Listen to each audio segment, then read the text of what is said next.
Nara terdiam di balkon kamar yang terletak di sebelah kamarnya dan Bara. Ia merenung. Nara hanya kecewa dengan kebohongan ini.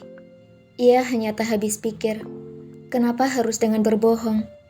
Jika saja hubungan pernikahannya dengan Bara tidak baik, lalu ia mengetahui fakta ini, mau dibawa kemana hubungan mereka?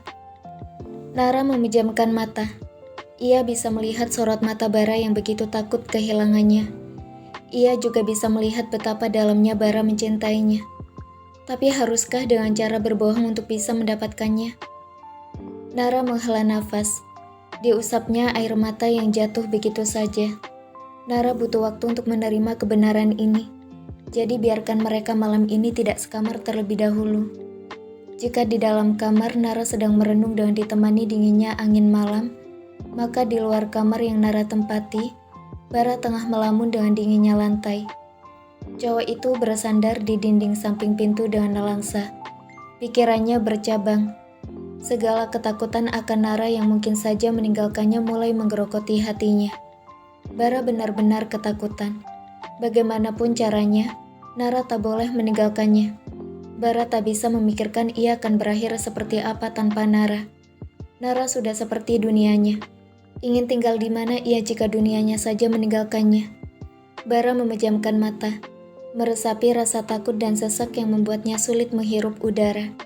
Ia hanya berharap esok pagi semuanya bisa kembali baik-baik saja. Nara membuka matanya. Ditatapnya langit-langit kamar yang berbeda dari kamarnya.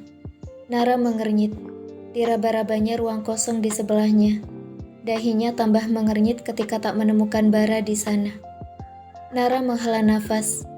Ia baru ingat jika malam tadi dirinya dan Bara sedang tidak baik-baik saja. Nara mencari jam. Ia ingin tahu jam berapa sekarang. Setelah matanya mengelilingi segala penjuru kamar, tetap saja keberadaan jam tidak ia temukan. Nara mengusap wajahnya. Dengan malas-malasan, ia bangun dari tempat tidur. Diraihnya cepitan rambut yang malam tadi ia letakkan di nakas. Dengan asal ia menjepit rambutnya. Kakinya mulai bergerak menuju pintu. Saat pintu itu terbuka hingga menimbulkan sedikit suara, Bara yang semalaman memang menunggu hingga tertidur di dinding samping pintu terbangun. Penglihatannya yang masih buram mampu menangkap Nara yang kini menatapnya tanpa berkedip. "Nara," panggilnya serak dengan senyuman kecil di bibirnya. Nara mengerjap. "Kakak ngapain di situ?" tanyanya lirih. Bara berusaha bangun dari dinginnya lantai. Ia memandang Nara lembu dengan senyum kecilnya. "Nungguin kamu." Bibir Nara melengkung ke bawah. Diterjangnya Bara dengan pelukan erat hingga membuat Bara mundur beberapa langkah. "Kenapa harus nungguin di situ?" tanya Nara dengan suara serak karena mulai menangis. Ia merasa bersalah. Andai semalam ia tak pergi dari kamar, Bara tak akan tidur di lantai yang dingin sambil duduk. Dengan erat, Bara membalas pelukan Nara. Dagunya ia letakkan di atas kepala Nara. Bara memejamkan mata meresapi hangatnya pelukan mereka. "Takut kamu pergi," gumam Bara yang membuat Nara semakin terisak. "Aku gak akan pergi," tangis Nara. "Tapi kamu bilang marah sama saya." Nara mengendurkan pelukan mereka. Ditatapnya Bara dengan mata berairnya. "Iya, aku marah. Marah karena kakak gak jujur. Maaf karena saya begitu egois ingin memiliki kamu seorang hingga tidak memikirkan perasaan kamu," ucap Bara lirih. Diusapnya air mata Nara yang mengalir di pipi perempuan tersebut. "Tapi aku gak bisa marah lama-lama saat hati aku udah mencintai kakak," ucap Nara yang kembali menangis. Bara terdiam. Ditatapnya Nara dengan lekat. "Apa kamu bilang?" tanya Bara yang takutnya salah dengar karena baru bangun tidur. Nara cemberut. Diusapnya sisa-sisa air matanya dengan tangannya sendiri. "Aku cinta kakak, masa gak denger sih?" sewotnya dengan wajah memerah. Entah karena habis menangis atau karena malu. Jantung Bara berdegup kencang. Senyumnya mulai mengembang dengan lebar. "Seriously?" Nara mengangguk malu-malu. Dengan cepat, Bara menyambar tubuh Nara dan memeluknya erat. Di bawahnya tubuh itu berputar-putar hingga Nara mengeluh pusing. Bara merengkuh pinggang Nara. Ditatapnya dengan dalam manik mata yang sudah berulang kali menenggelamkannya dalam pesona seorang Kanara Ceisha Wardana. Gak ada yang lebih membahagiakan dari ini. Asal kamu tahu, Nara. Ucap Bara dengan tatapan penuh cinta. Kenapa gitu? Tanya Nara. Karena saya sudah menunggu kalimat itu selama bertahun-tahun lamanya. Ucap Bara yang kini sudah menggendong Nara bridal style. Nara mengalungkan tangannya di leher Bara. Kenapa enggak dari dulu coba deketin aku? Kamu yang menjauh, cibir Bara sambil memberi kode Nara untuk membuka pintu kamar mereka. Nara terkekeh. Tangannya dengan mudah membuka pintu hingga mereka kini sudah berada di dalam kamar. Abisnya kakak nyeremin, mukanya datar mulu. Bang Biru juga bilang kalau Kak Bara itu suka emosian. Jadi aku jangan deket-deket, nanti aku dimakan katanya. Cerita Nara yang kini sudah Bara dudukan di atas kasur mereka. Alis Bara mengerut.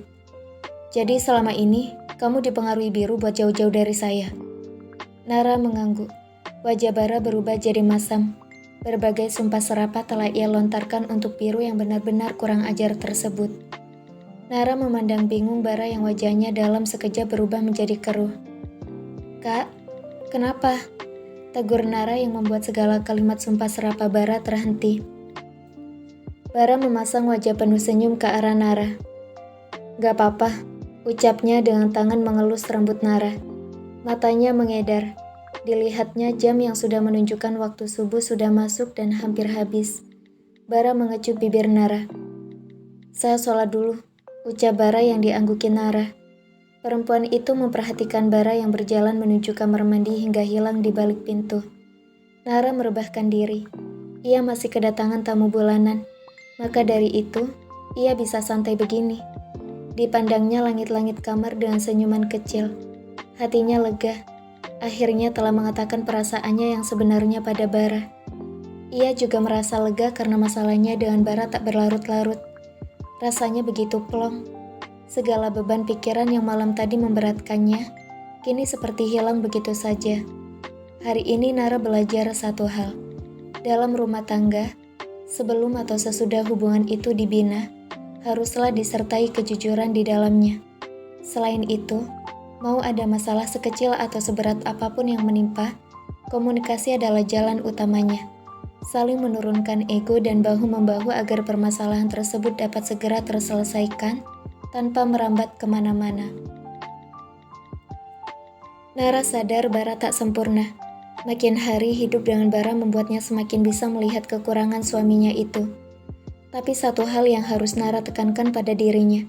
Setiap apa yang menjadi kekurangan Bara, haruslah ia tutupi dengan kelebihannya. Begitu pula sebaliknya. Mereka hanya perlu saling jujur, saling memahami, dan saling melengkapi satu sama lainnya. Bara menuruni tangga masih dengan baju koko dan sarungnya. Ia berjalan menuju dapur yang bisa dipastikan istrinya sedang berada di sana. Terbukti dari bau harum nasi goreng kesukaannya yang menguar begitu nikmat. Bara menghampiri istri tercintanya. Dipeluknya Nara dari belakang dengan sayang. Jangan lupakan juga dagunya yang kini sudah bertengger nyaman di bahu tak seberapa Nara. Salah satu dari banyaknya kebiasaan Bara terhadap Nara. Baunya enak, ucap Bara rendah.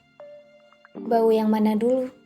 Tanya Nara sambil memasukkan bumbu penyedap di nasi goreng oseng dagingnya. Nara bertanya seperti itu karena Bara yang sedari tadi malah sibuk menduselkan kepala ke lehernya. Kamu, nasi gorengnya juga. Gumam Bara dengan jahilnya malah mengecupi leher Nara hingga membuat Nara kegelian. Ih, Kak, geli. Nara memiringkan kepalanya, mencoba membuat Bara menjauh dari lehernya. Lagian aku tuh belum mandi, ucap Nara yang kini sudah bebas dari kelakuan Bara.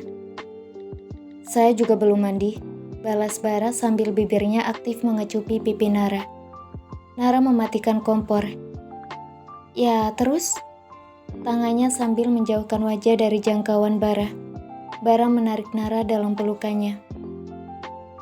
Biar nanti sama kamu, gumamnya dengan suara terbenam di lipatan leher Nara. Masih pagi udah manja aja. Lepas dulu, aku mau nyiapin sarapan. Nara mendorong Bara agar melepaskan pelukan mereka. Cium dulu. Bara menarik kepalanya dari lipatan leher Nara. Dipeluknya pinggang ramping istrinya tersebut dengan wajah saling berhadapan dengan Nara. Nara cemberut. Mentang-mentang udah tahu perasaan masing-masing, manjanya makin jadi aja. Gerutu Nara, namun tak ayal tetap memberikan ciuman pada bayi besarnya itu. Biarin, acuh Bara yang sudah puas dimanjakan oleh Nara. Dilepaskannya pelukan tersebut dan ia langsung saja melenggang pergi menuju meja makan. Nara menggeleng kecil. Ada-ada saja kelakuan suaminya itu. Bara yang baru saja mendudukkan diri di kursinya dibuat mengerutkan kening ketika mendengar suara bel. Bara beranjak dari kursinya menuju pintu utama. Siapa gerangan orang yang bertamu di pagi-pagi buta seperti ini? Minta sumbangan kah? Atau menitipkan bayi? Bara membuka pintu. Wajahnya langsung berubah datar ketika melihat tamunya di pagi hari begini. Lebih buruk dari dugaannya. Assalamualaikum saudara. Sapa biru ceria. Ia nyelonong begitu saja setelah mengucapkan salam. Di belakangnya, Bintang mengikuti dengan gaya coolnya. Masuk bang, udah gak ada siapa-siapa lagi. Ucapnya yang sudah seperti tuan rumah. Bara menghela nafas, menjawab salam dengan pelan. Dasarnya pabrikannya sama mau di luar terlihat seperti air dan minyak sekalipun, tetap saja kan selalu ada kesamaan dari kedua saudara tersebut. Sama-sama menyebalkan. Bedanya tingkat menyebalkan biru sudah overdosis kelewatan. Bara tiba di meja makan yang sudah ditempati oleh kedua kakak beradik tersebut. Di hadapan mereka sudah terdapat sepiring nasi goreng kesukaan Bara. Bara mendudukkan diri di kursinya semula. Tak lama kemudian, datang Nara dari arah dapur dengan senyum ceria. Dimakan dong nasi gorengnya. Ucap Nara sambil mengambil tempat di sebelah Bintang. Wajah Bara makin datar. Harusnya Nara duduk di dekatnya. Tapi karena dua curut tersebut semuanya jadi kacau. Kamu mah kalau masalah memasak emang juaranya. Ucap biru dengan mulut mengunyah nasinya. Nara tersenyum cerah. Ayo Bintang dimakan. Bintang mengangguk. Ia mulai memakan nasinya dengan hikmat. Kini gantian hati Bara yang kepanasan. Ingin sekali ia mengusir kedua manusia tak tahu diri ini dari rumahnya. Tumben banget sih kalian jogging sepagi ini. Heran Nara dengan ketidakbiasaan kedua sepupunya tersebut. Abang kan rajin, bangga biru dengan muka songongnya. Bintang mendengus. Dia dapat hidayah. Tadi pagi bangun subuh tepat waktu, makanya bisa jogging pagi. Biasanya kan ngebuk bangun subuh akhir waktu. Cecar Bintang yang langsung melenyapkan wajah songong biru. Nyesel gue tinggal serumah sama lo. Aib gue diumbar mulu. Kesal biru dengan wajah dongkolnya. Nara terkekeh mendengarnya. Sementara Bara tak mengeluarkan ekspresi apapun. Sudah kelewat kesal dengan keberadaan dua saudara tersebut. Makanya nikah. Udah tua masih aja ngekor orang tua. Cibir Bintang yang langsung saja menyulut kekesalan biru. Anj, udah. Aku gak mau ya kalian ribut di meja makan. Nara memotong umpatan biru. Dipelototinya kedua sepupunya secara bergantian agar berhenti bertengkar. Keduanya saling buang muka, melanjutkan makan mereka dengan saling memandang sinis satu sama lainnya. Nara geleng kepala, sementara Bara menggerutu dalam hati. Dasar pengganggu, caper.